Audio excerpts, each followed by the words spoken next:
Hello বন্ধুরা, তোমরা কেমন আছো? আশা করি ভালো আছো। আমিও অনেক ভালো আছি।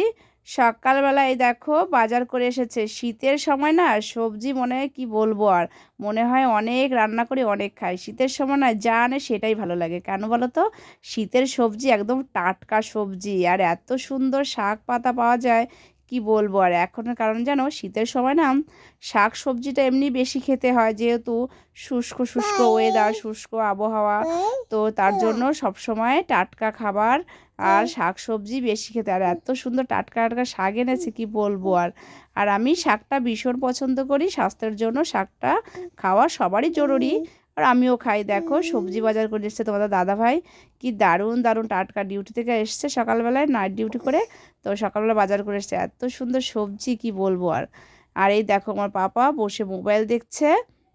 আর এখানে আমি রান্না বসিয়ে দিয়েছি, বড় ছেলে স্কুলে যাবে তো ডাল ভাত রান্না করছি। আর এই যে জিওল মাছ কেটে নিয়ে এসছে ঠাম্মি, এই যে জিওল মাছ কেটে পরে তরকারি করব। আর এখানে নিয়ে এসছে একটা শোল মাছ আর দেশি, দেখো দেশি একদম, মানে পুকুরের যে বলে চিংড়ি মাছ, একদম দেশি চিংড়ি। এটা খুব পাওয়া যায় না, এটা পুকুরের একটা শোল নিয়ে এসছে। আর এই যে দেশি চিংড়ি, একদম টাটকা, দেখো নড়ছে। এরকম টাটকা মানে ছোট দেশি চিংড়ি না ভীষণ টেস্টি।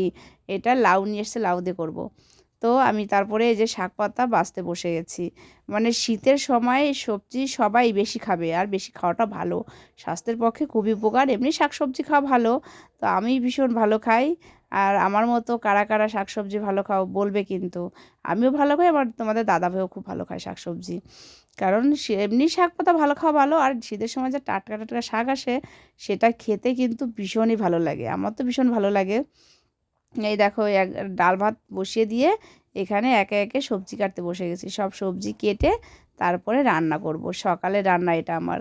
মেয়েদের তো বুঝতে পারছো, রান্না করা আর সংসারে কাজ সামলানোটাই আগে, যার জন্য এটাই বাবুকে মোবাইল দেখতে বসিয়ে দিয়ে আমি সব সকালের কাজ সেরে, সকালে একটু সবারই দেখবো, সব মেয়ে ছেলেরই সকালবেলা একটু কাজের তাড়া বেশি।